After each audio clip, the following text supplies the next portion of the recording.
chicos e chicas, bem-vindos a nossa videoclasse de língua espanhola. Eu sou a Evelyn, assessora pedagógica de língua espanhola do Sistema Positivo de Ensino. E aí, tudo bem com vocês? Preparados? Nessa semana vamos fazer uma super revisão. Como assim, professora, uma super revisão? Nós vamos rever alguns conteúdos no livro didático, revendo até as explicações que a gente já tinha lido no livro didático, algumas atividades que até já as fizemos. Mas por que isso? Gente, lembra que no processo de aprendizagem, nós temos que sempre estar fazendo essas revisões, revisitar o que já foi visto. É uma maneira de complementar os estudos e fixar ainda mais esses conteúdos. Qual que é o material didático que veremos no momento? O livro didático, volume 2, capítulo 4. Vamos trabalhar entre as páginas 55 e 65. Aprofundaremos ali um pouquinho mais nessa revisão as questões dos adjetivos de caráter e de personalidade, simpático, tímido, extrovertido, arrogante, terco, tudo isso, e também duas questões verbais. O verbo parecer-se, lembra lá que tem uma diferença com o português, e os verbos de câmbio. Então, são os três temas que vamos abordar nessa revisão. Peguem o material de vocês e já abram ali na página 55, na qual vocês verão aquela cruzadinha, aquela atividade sobre os adjetivos de caráter. Vamos ver juntos. Neste crucigrama, teníamos que aplicar estes adjetivos de caráter e personalidade. Vamos rever essas pistas para relembrar esses adjetivos de caráter. Número 1, persona que habla mucho. 3, persona que tiene facilidad para relacionarse con los demás. 4, aquel que hace planes y proyectos muy distantes de la realidad. 5, alguien que tiene dificultad de interactuar con los demás. 6, alguien que transmite tedio. 7, inquieto, revoltoso. 10, alguien irreductible, que dificilmente cambia sus ideas. 11, que tiene exceso de estimación propia. 13, persona ruda, carente de civilidad. 14, alegre, festivo y de buen humor. En las horizontales teníamos 2, alguien que está siempre contento. 8, alguien que causa sentimiento de aversión al relacionarse con los demás. 9, alguien muy sensible a las emociones. 12, sabio, experto, instruido. 15, persona correcta en sus acciones o que expresa seriedad en su semblante.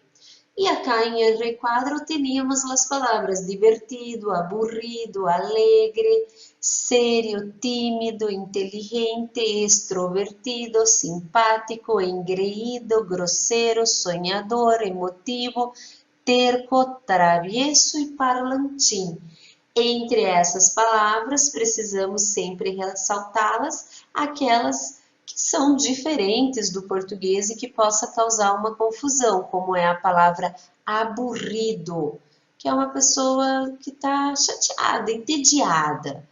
Temos acá outra palavra que é engreído, uma pessoa arrogante. E a outra cá, terco, teimoso. E parlantim, falador, tagarela. E nas respostas que já havíamos comprovado, vamos revisitá-las também. Número 1, persona que habla mucho, acá é parlantín. 3, en vertical, nosotros tenemos persona que tiene la facilidad de relacionarse con los demás. Es una persona extrovertida. 4. Aquele que hace planos e proyectos muito distantes de la realidad. Es um sonhador. 5. Nosotros tenemos alguien que tiene dificultad de interactuar con los demás. Es una persona muy tímida. 6. Alguien que transmite tedio. Sería la persona aburrida, el aburrido. 7. Inquieto, revoltoso. Nosotros vamos a tener el travieso. 10. Alguém irredutível, que dificilmente cambia suas ideias. É uma pessoa terca. Temos um sinônimo para terco também, testarudo, que é teimoso.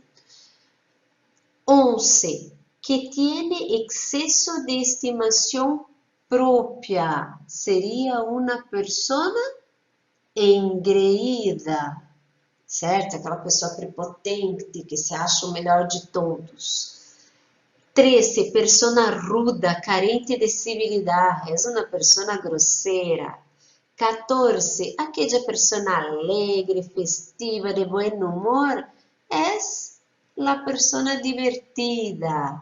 Agora estaremos com as horizontales, já se quedou mais fácil. Alguém que está sempre contente. Quem que é a pessoa que está sempre contente? É uma pessoa feliz. E agora, alguém que causa sentimento de aversão a relacionar-se com os demais? É uma pessoa emotiva. Não.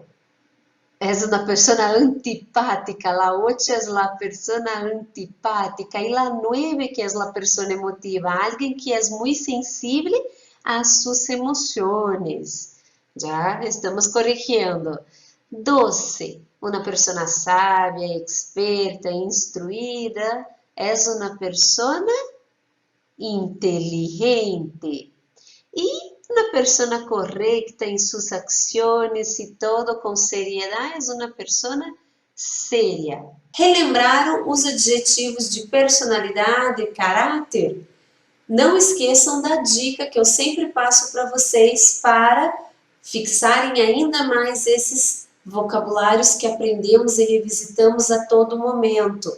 Apliquem no dia a dia de vocês. Tentem lá, mi padre es terco, mi madre es feliz, mi hermano es um antipático. Não é assim? Você já está até utilizando a estrutura do vocabulário do grau de parentesco e também esse da descrição de personalidade da pessoa, tá bom? Outra questão, chama mais atenção, sublinha, risca ali aquele que é totalmente diferente do português. O caso que eu já te falei, engreído, parlantim, terco, aburrido. Por quê? Os outros é muito parecido e nesse caso ali a gente não tem nenhum falso amigo, aquelas palavras que causariam confusão por serem parecidas. Aqui não, aqui são palavras distintas, realmente que a gente não conhece no português. Certinho? Como eu falei ali, mi hermano é um antipático. Vamos agora já para o segundo tópico do verbo parecer-se. Mi hermano se parece a mi primo porque és um antipático. Utilizei ali a estrutura do verbo parecer-se. E esse verbo, ele é bem tranquilo na sua conjugação. Vamos rever ali na página 59. A forma pronominal parecer-se significa assemelhar-se, ter rasgos físicos ou de caráter similares a los de outros. E por ser pronominal, al conjugarlo se deve colocar os pronombres correspondentes. E aqui a gente tem a explicação, a forma pronominal.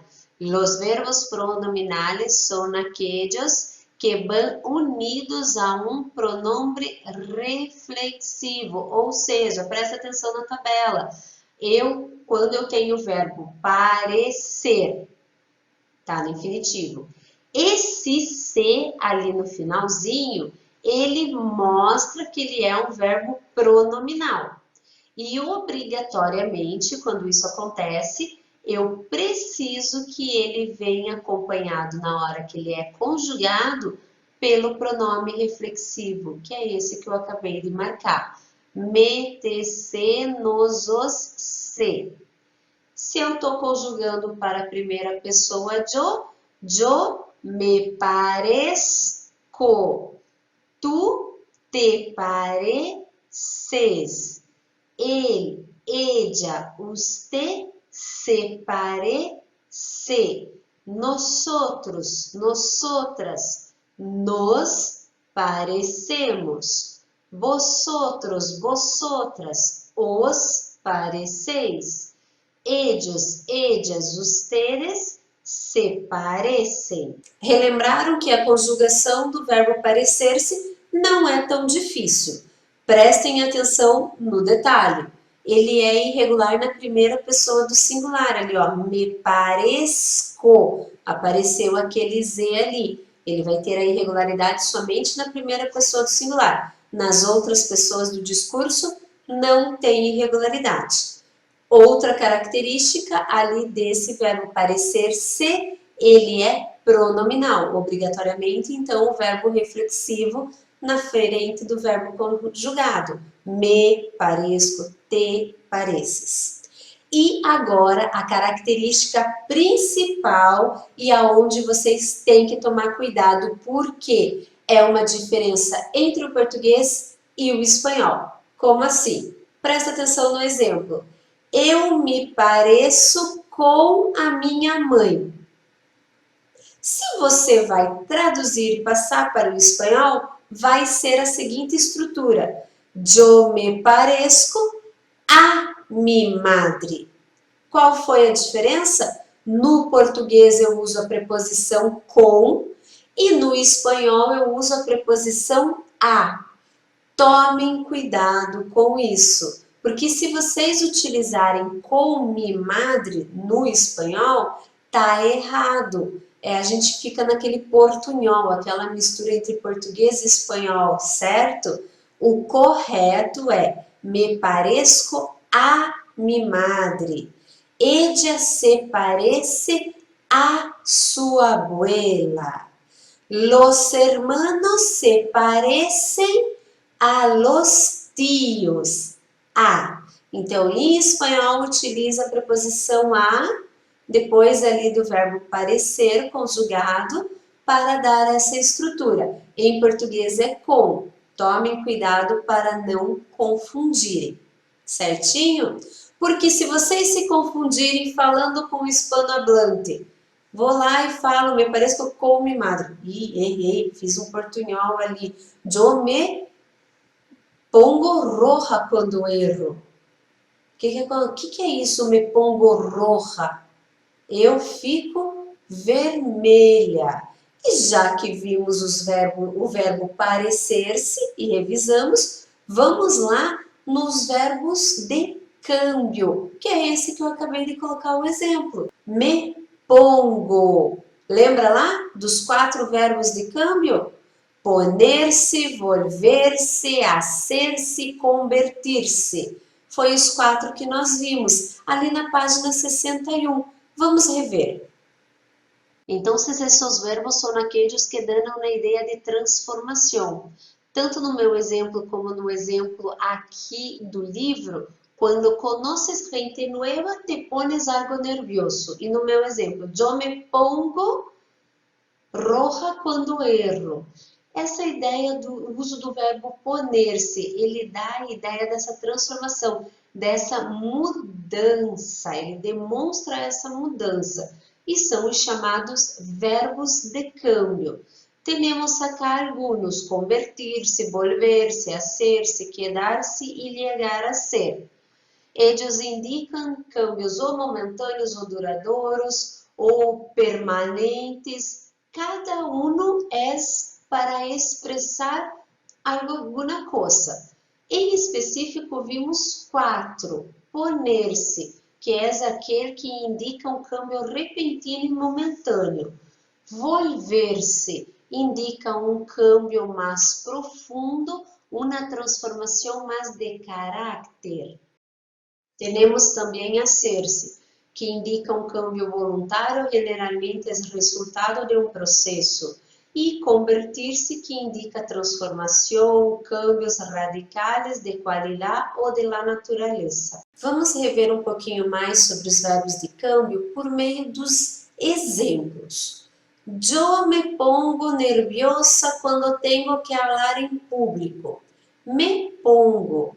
Essa mudança do meu estado, ela é repentina e ela é passageira. Por quê? Porque é naquele momento que eu tenho que falar em público que vai mudar o meu estado, que eu vou estar de calma para nervosa, me pongo nerviosa. Ou pode ser também questão de saúde, eu me pongo enferma quando salgo com o pelo mojado. Tipo, eu fico doente, mas é um estado rápido, momentâneo. Ah, professora, pode durar um mês a tua doença. Não, mas mesmo assim, era naquele momento. Esperamos que também não seja uma doença para a vida toda. Certo, gente? Então, é momentâneo, repentino, quando eu uso o verbo poner-se. No caso lá do verbo volver-se, eu me volvo louca, eu me volvi uma persona mais tímida. Ou seja, eu era uma pessoa normal e me volvi louca. Ou eu era uma pessoa um pouquinho mais extrovertida e me volvi tímida. Certo? O que aconteceu? Teve uma transformação no meu caráter. O verbo volver-se se utiliza muito nessa transformação de caráter. Ou até mesmo de questões ideológicas, de religião. Exemplo, eu era católica e me volvi budista, certo? Então, eu estou nesse processo de uma transformação, que é algo também involuntário, mas já teve uma mudança do estado mesmo. O outro ali era o asser-se. Entre os quatro, o verbo asser-se é aquele que é uma mudança voluntária, ou seja, ela vai ser o resultado de um processo e esse processo só ocorreu porque eu quis, porque foi voluntário, porque a pessoa quis. E se isso um grande abogado, ele se tornou um grande advogado. Mas por quê? Caiu do céu a profissão para ele? Não. Ele estudou, ele se formou, ele continuou estudando e exerce grandiosamente a sua profissão. Ser isso um grande abogado. Ou seja, no processo de transformação ele se tornou. E esse processo ocorreu porque ele quis. O que é diferente ali do convertir-se, que também é involuntário. Ele se convertiu em uma pessoa rica porque ganhou na loteria. Então, o que aconteceu? Ele se converteu. Ele saiu daquele estado de ser uma pessoa pobre, tornou-se uma pessoa rica, mas foi algo involuntário, que não dependeu de esforço dele. Ocorreu por ele ter ganhado na loteria. Com os exemplos, fica sempre um pouquinho mais claro o uso dos verbos de câmbio, tá, gente? E a gente sempre está revendo ele. Quanto à colocação pronominal, gente, lembra que é verbo poner-se, volver-se, convertir-se, hacer-se. Esse se indica para mim que nós temos um verbo pronominal. É que nem o caso lá do parecer-se. E ele, quando tem, obrigatoriamente tem que vir com na sua conjugação com um pronome reflexivo. Nesse caso, a gente vai ter que tomar um pouquinho de cuidado quando esse pronome reflexivo vai vir antes do verbo ou vir depois. Vamos rever ali na página 61. Quando o verbo está conjugado como, por exemplo, presente de indicativo, poderia também ser passado ou futuro, temos o pronome antes del verbo. Presta atenção acá em el ejemplo. Se pone, se vuelve, se convierte. No exemplo lá que eu tinha dado para vocês, me pongo. Ele veio antes. Porém, gente, a gente tem algumas exceções, como sempre. Vem depois esse pronome, ele vai vir depois depois do verbo sempre que esse verbo for conjugado no imperativo afirmativo, ou no gerúndio, ou no infinitivo. Lembrem lá a questão, o imperativo afirmativo. Ponte, pode ver que o pronome veio depois do verbo. Convertiendo-se. Lembre que o gerúndio é aquele que termina com iendo ou ando. Então, veio depois ali. E o infinitivo é os verbos na sua forma primitiva, como amar, beber e viver.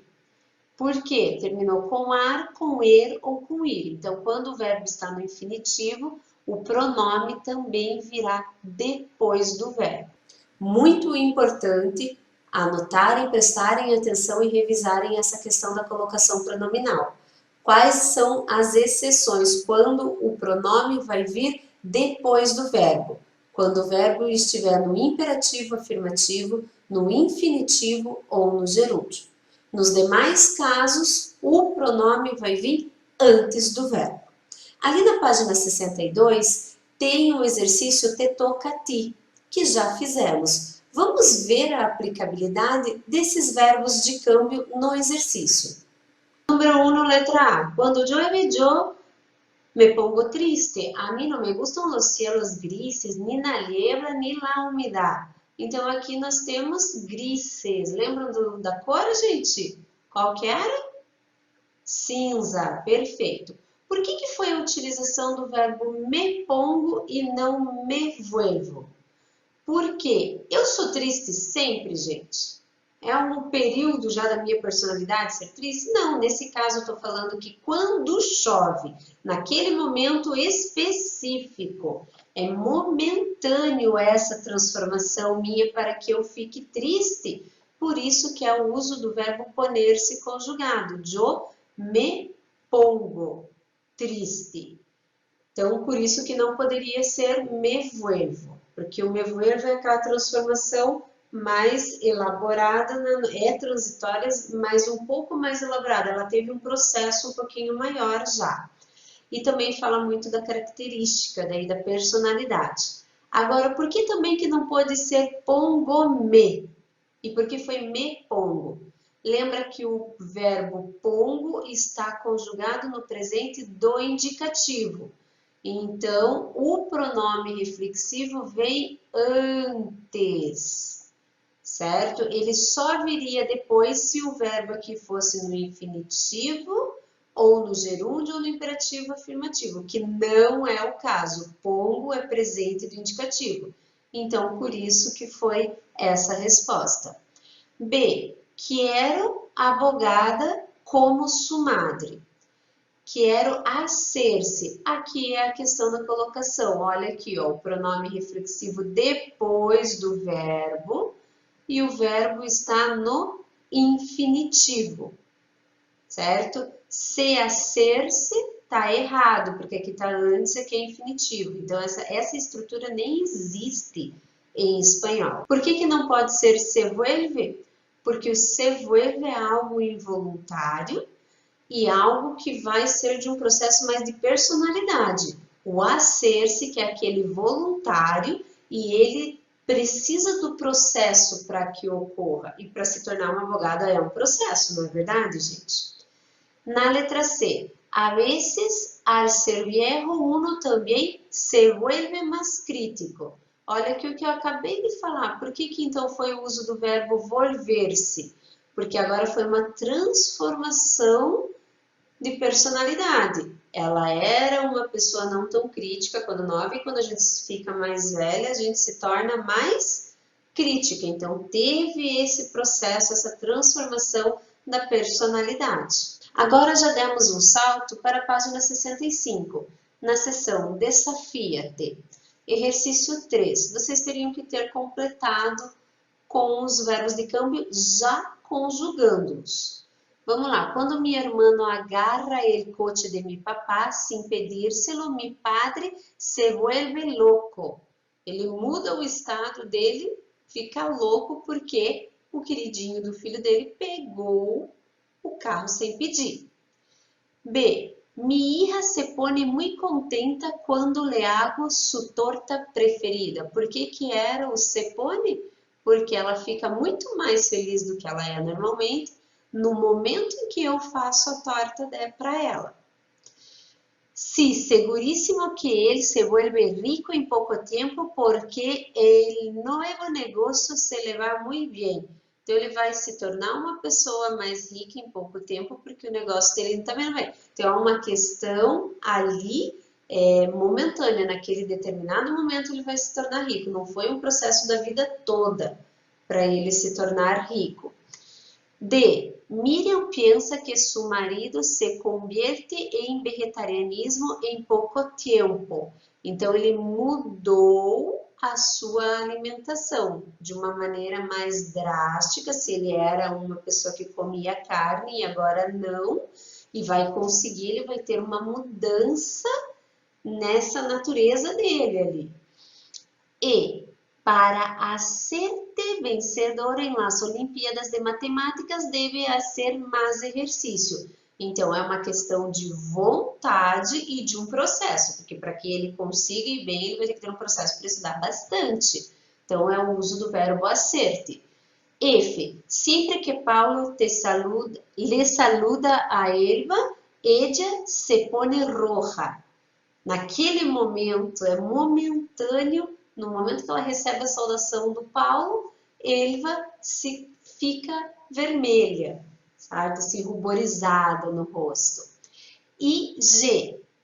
Quando tenho que ir ao dentista, me pongo muito nerviosa. Então, no momento que eu vou no dentista, é aquela mudança transitória do meu estado ali, da minha condição naquele momento. Eu fico muito nervosa. E revendo esses últimos exercícios, finalizamos essa nossa videoaula de revisão. Não esqueçam da dica de sempre. Revejam os vídeos, refaçam as atividades. Assim vocês podem fixar ainda mais todo esse conteúdo. Obrigada pela participação. Até a próxima videoaula do SPE com você. Buenos estudios, buen trabajo y hasta la vista, chicos y chicas.